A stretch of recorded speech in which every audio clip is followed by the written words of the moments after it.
अब यहाँ तक आ ही गए हैं तो हमारे चैनल को सब्सक्राइब जरूर करें और नीचे दिए गए बेल आइकन को जरूर दबाएं ताकि हर खबर सबसे पहले पहुंचे आप तक। नमस्कार, मैं हूं महक शर्मा और इस वक्त आप ये लाइव तस्वीरें देख रहे हैं हरियाणा के करनाल से। और इस वक्त हम मौजूद हैं करनाल के विर्क हॉस्पिटल में, जहां पर आप देख सकते हैं कि विर्क हॉस्पिटल का तमाम स्टाफ आप यहां पर देश के झंडे के साथ और लड्डू बांटता हुआ नजर आ रहा है, क्योंकि कल शाम से ही पूरे देश भर में खुशी का माहौल है। क्योंकि नीरज चोपड़ा जो कि हरियाणा के ही रहने वाले हैं, हरियाणा के पानीपत के गांव के रहने वाले 23 साल के नीरज चोपड़ा ने टोक्यो ओलंपिक 2020 में किस तरीके से गोल्ड मेडल हासिल कर पूरे देश का विश्व स्तर पर नाम चमकाया। और आप यहां पर देख सकते हैं कि 13 साल के बाद भारत देश को गोल्ड मेडल हासिल हुआ है। गोल्ड मेडल भारत देश की झोली में 13 साल के बाद आया और लगभग 121 साल के बाद एक इंडिविजुअल स्तर पर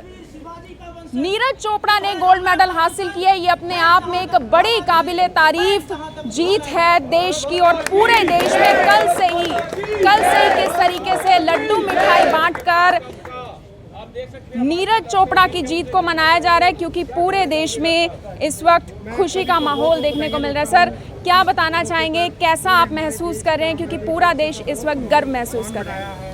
बिल्कुल, ये हरियाणा के लिए भी बड़ी गर्व की बात है कि हरियाणा अब स्पोर्ट्स कैपिटल बन रहा है। क्यों हरियाणा ने ही 7 में से 3 गोल्ड मेडल हरियाणा ने 1 गोल्ड मेडल, 1 रजत और 1 कांस्य पदक जीता है। तो हरियाणा के लिए ये बड़ी खुशी की बात है। तो ये हमारे लिए भी बड़ी खुशी की बात है भी यहाँ पर भी हरियाणा के लोगों ने ये दिया। और अभी आज ये विर्क हॉस्पिटल में ये जो हम कर रहे हैं, तो इसमें हम स्पोर्ट्स के लिए भी कुछ ना कुछ 1-2 दिन के अंदर विचार करके आगे कुछ ना कुछ इस तरह से करेंगे। तो आगे भी इस तरीके से करेंगे। और आज भी आप देख सकते हैं कि अलग अलग तरीके की मिठाई यहाँ पर रखी हुई है और इस मिठाई को यहाँ पर पूरे स्टाफ के बीच में बांटा जाएगा और खुशी मनाई जाएगी। कल पूरे देश में आपने देखा था कि किस तरीके से हर कोई इस गोल्ड मेडल की जो जीत है उसकी खुशी मनाता हुआ नजर आ रहा है। सर, क्या कहना चाहेंगे? चेहरे पर आपके स्माइल है, पूरा देश इस वक्त खुश है। सोशल मीडिया की बात की जाए तो हर जगह नीरज चोपड़ा का नाम है। हमारे देश के लिए बहुत गर्व की बात है, क्योंकि एथलेटिक्स ऐसा एक स्पोर्ट है जिसमें गोल्ड मेडल की उम्मीद बिल्कुल नहीं थी। और नीरज चोपड़ा जो बहुत ही नौजवान है और पूरी अपने बहुत यंग एज से स्पोर्ट्स में है और हमारे देश के लिए गोल्ड मेडल लेके आए हैं। बहुत गर्व की बात है। बड़ी बात है कि पानीपत के गांव का रहने वाला है। बिल्कुल, करनाल के करनाल से जुड़ा हुआ लड़का करनाल पानीपत से जुड़ा हुआ है जी। और हमारे देश के लिए बहुत गर्व की बात है। हम चाहेंगे कि यंग जनरेशन स्पोर्ट्स को एक करियर की तरह ले और हम आगे भी गोल्ड की नेक्स्ट पेरिस ओलंपिक में भी काफ़ी गोल्ड की उम्मीद कर रहे हैं। मेरा डॉक्टर अमनप्रीत सिंह है। डॉक्टर अमनप्रीत सिंह है। और किस तरीके से नीरज चोपड़ा के बारे में बताते हुए नजर आ रही है कि एक छोटी सी और एक कम उम्र के लड़के ने ओलंपिक्स में झंडा गाड़ा है। और यहाँ पर एक और भी सर है, उनसे भी बात करेंगे। सर, आप देख सकते हैं कि मिठाई भी बांटते हुए नजर आ रहे हैं, लड्डू खिलाते हुए नजर आ रहे हैं। और मेरी आप सभी लोगों से अपील यही रहेगी कि इन तस्वीरों को जितना ज़्यादा हो सके शेयर जरूर करें, क्योंकि नीरज चोपड़ा की मैं बात करूं तो 14 साल की उम्र में ही नीरज ने भाला फेंकना शुरू कर दिया था। 14 साल की उम्र से ही वो भाला फेंक रहे थे और अब किस तरीके से कल पूरे देश का उन्होंने नाम रोशन किया। जी सर। मेरे देश की धरती,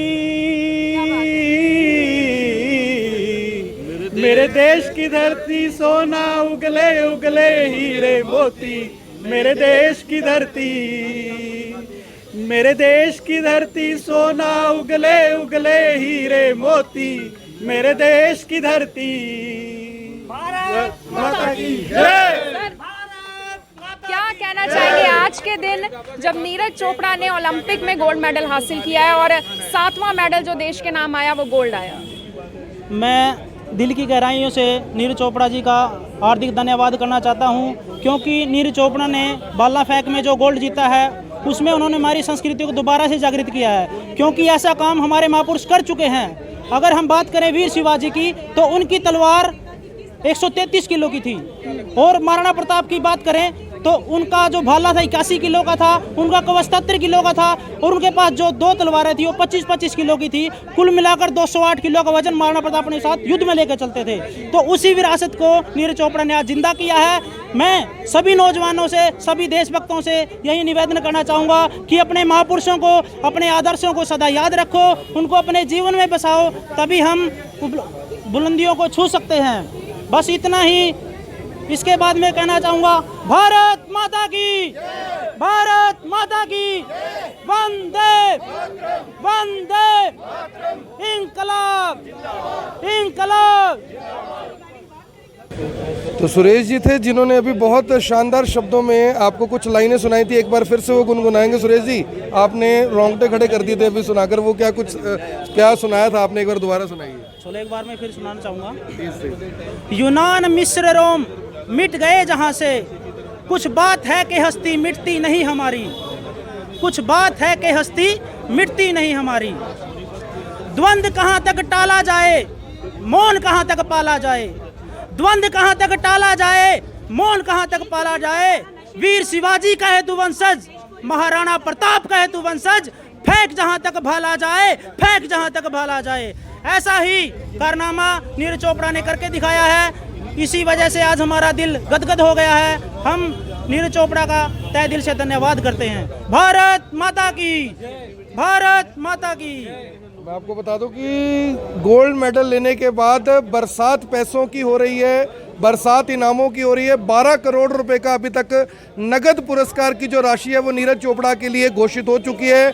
महिंद्रा एंड महिंद्रा की तरफ से XUV 700 देने की बात की गई है नीरज चोपड़ा को। इसके साथ साथ हरियाणा सरकार ने क्लास 1 जॉब जिसमें HPS और HCS की नौकरियां हैं वो देने की बात की है। इसके साथ साथ एक प्लॉट भी पूरे हरियाणा के अंदर 50% डिस्काउंट पे उनको मिलेगा, जो कलेक्टर रेट है उसके 50% छूट पर मिलेगा। और इसके साथ साथ उन्हें यानी कि और भी जगह जगह से ऑफर आ रहे हैं, जबकि वो खुद भारतीय सेना में सूबेदार के पद पर हैं। जब नीरज चोपड़ा ने एक बयान दिया जो बहुत महत्वपूर्ण है कि जब से मैंने भारतीय सेना को ज्वाइन किया तब से मेरी ज़िंदगी में बड़ा बदलाव आया, मैं अंतर्राष्ट्रीय स्तर पर प्रैक्टिस के लिए जाने लगा। ऐसे में देखना होगा कि क्या वो हरियाणा सरकार की दी हुई नौकरी को यानी कि अपनाने के लिए तैयार होते हैं या फिर भारतीय सेना में ही रहकर यानी कि देश की सेवा करना चाहते हैं। आप सभी लोगों से अपील, जो भी लोग इस वीडियो को, इस खबर को देख रहे हैं, इसे साथ के साथ ज़रूर शेयर करें। आप देख सकते हैं कि विर्क अस्पताल के जो तमाम स्टाफ के लोग हैं वो लड्डू बांटते हुए यहाँ पर नज़र आ रहे हैं, लड्डू खाते और खिलाते हुए नज़र आ रहे हैं, क्योंकि वाकई